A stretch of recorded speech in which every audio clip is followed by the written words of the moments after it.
Hi, everyone, and thank you for joining me today. This is the Untangled Journal, and I'm Jan. And today we are on prophecy number 35 of our 365 Prophecies of Jesus series.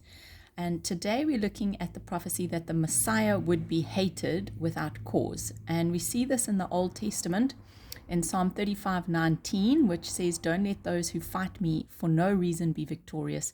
Don't let them succeed, these heartless haters who come against me with their gloating sneers." And then David says in Psalm 69 verse 4, "I can't even count all those who hate me for no reason. Many influential men want me silenced, yet I've done nothing against them. Must I restore what I never took away?" And when I read this prophecy, my first thought was, Lord, help me. How do I even draw the Messiah would be hated without cause? It's not an easy picture to put on paper, but the number 7 was the first thing that came to mind. So that is where we begin. Today we're going to start with the drawing and let the picture unfold as we talk through the prophecy. If you are drawing along with me, you're going to need your paper, your pencil, your eraser, your blending tool, and then your fine liners. We'll probably only need one today.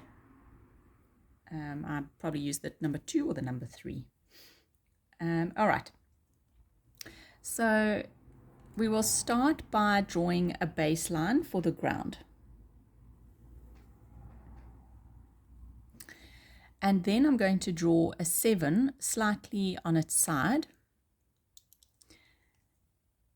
And I'll explain to you what the significance of this is. So we want to get the 7 at an angle.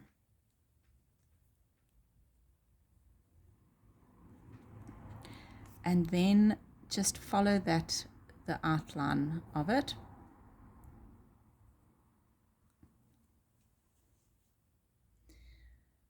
Okay, then I'm going to outline it and ink it in so that it stands out, because I want that shape to stay visible in the drawing. In scripture, the number 7 is quite significant. It points to completion, fullness, and perfection. And that helped me to connect the drawing back to Jesus. So here's our ground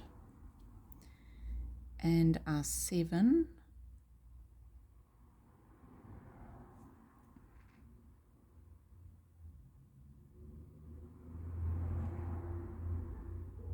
Okay, so you can see the 7 at an angle. The 7 is going to become the broken bent stem of a rose. Now, how did I get to a rose? You may be wondering. Well, while I was preparing for this prophecy, I came across the song Above All in my music sheets, and it's such a beautiful song. If you don't know it, please go and listen to it and listen to the lyrics. The song uses the picture of Jesus being rejected and compared to a rose that was trampled on the ground. And that picture stayed with me. So I'm going to start with the broken rose. First, the stem. So here we've got our 7. That's the stem that's been broken. I'm going to be very careful when I erase these pencil lines so that I don't smudge the ink. I'll maybe just give it some time to dry. So we're going to start with the broken rose, because that's where the prophecy takes us first. Rejected, pushed down, and Jesus was hated for no reason.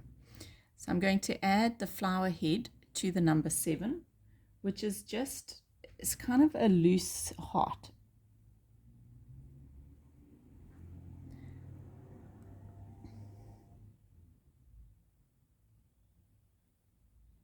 Okay, and then from there I'm going to build a few more petals around it, but they don't need to be perfect because they've been crushed. It's been broken. I'm going to do a petal that's also on the floor, on the side here.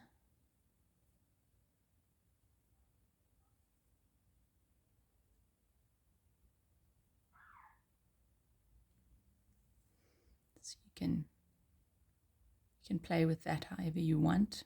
The petals, you can just do them like loose hearts, or and crushed, and not really following a shape because it's been damaged and broken and trampled on. So as I draw the broken rose, that phrase "without cause" is the part that stays with me. It makes me think, Lord, this wasn't right. The hatred wasn't deserved or justified. And that's why this broken rose image works for me. A rose is something we usually protect, right? We put it somewhere it can be seen. It brings beauty and joy.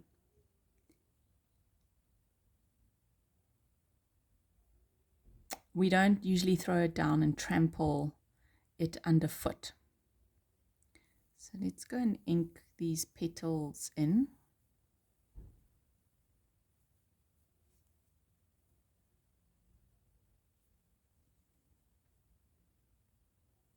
Okay, then next to the broken rose, I'm going to draw an upright rose. I'll keep the stem strong and straight, and it will be connected to this rose here.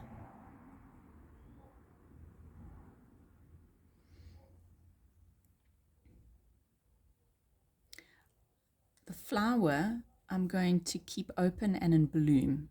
And then this rose gives us the contrast of beauty, innocence, and worth. So let's begin with this loose heart shape. And then take a petal out to the side and to the side. Do another heart in the middle. Take it out to the side.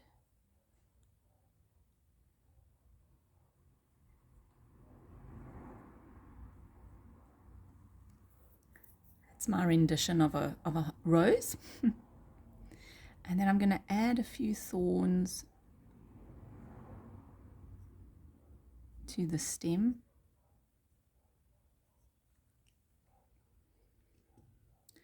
So Jesus should have been honored and not rejected. This contrast brings the point home for me today. Beauty, innocence, and worth on one side, and rejection and brokenness on the other. But even though people hated Jesus, it did not change who he was. He was still complete. He was still honored by God. And that is what the 7 reminds me of. Even if others could not see it or didn't see it or didn't want to see it, it was still true. And maybe someone needed to hear that. I recently read a friend's post that said, "You're seeking validation from a world that crucified a perfect man." And that really stood out to me. Because if the world could reject Jesus, then I cannot use the world's approval as the measure of my worth. And then we see in the New Testament, John 15:24-25, Jesus connects this prophecy to himself. He says that if he had not done miracles in their presence like no one else had done, they would not feel the guilt of their sins. But they had seen and hated both him and his Father, and all of this happened so that the scripture would be fulfilled. They hated me for no reason. So let's go and ink this rose in. And I'm going to leave this stem just white. I'm not going to ink it in. But you can if you want to. I just wanted the 7 to stand out. So when you see this image, you're reminded of the number 7, of the perfection and the wholeness and the completeness of Jesus, and how he was trampled on. He was hated without cause, without reason.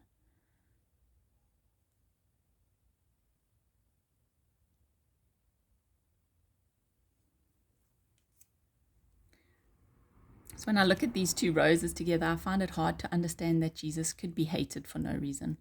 But maybe, as Jesus said, his goodness exposed the guilt of their sins, and this was part of what Scripture said would happen. He was hated by a broken world, and still he chose to take the fall for us. This prophecy feels heavier than some of the others, but for me at least, it doesn't but it doesn't end without hope. I think if Jesus could love like this and his spirit lives in me, then I have to believe there's hope for this broken world. I also have to ask myself where I need to love more like him. It's not easy to, but it is possible with his help. So the question I leave with you is this: who do you need to forgive? And where have you been withholding love or holding on to a hard heart? And I want to leave today by strengthening and encouraging you, as I encourage myself, to just keep your eyes on Jesus, keep your heart soft, and follow his example of love. Let's go and add our pencil to the outside of the number 7. We're going to bring this, we're going to make this glow, give it a shadow. Use my blending tool.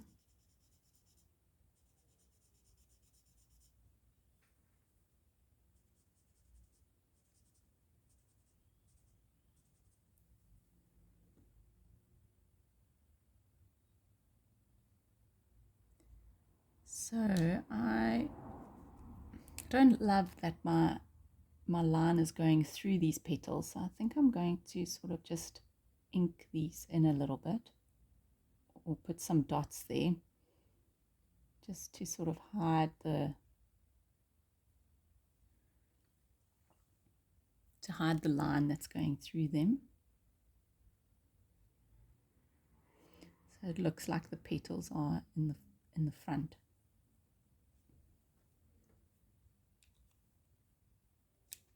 Maybe I'll even put a few dots on to give that impression it's been trampled on. All right, then I'm going to add pencil around the rose and bloom.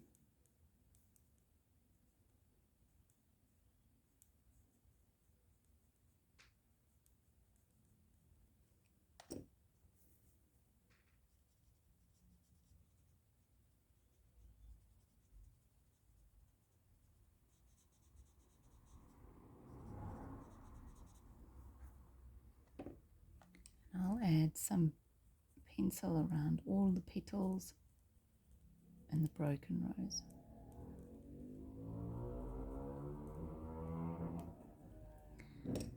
And let's go blend that in.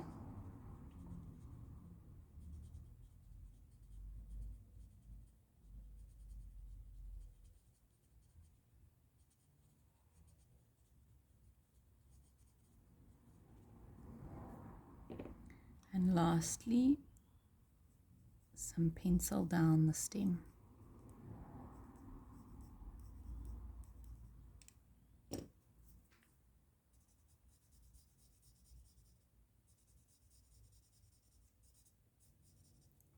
If you wanted to spend more time on this drawing, you could always go and put in a background of your choice, go and add some patterns to it and make it your own. I'm also going to add a bit of pencil to the floor.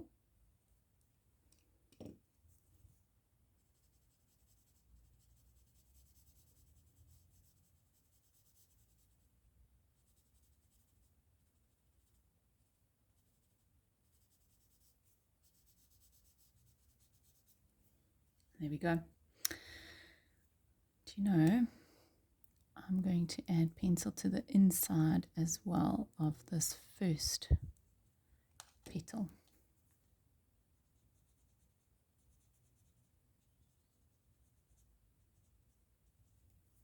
There we go. All right, thanks for joining me today, and I'll see you again in the next one. Bye for now.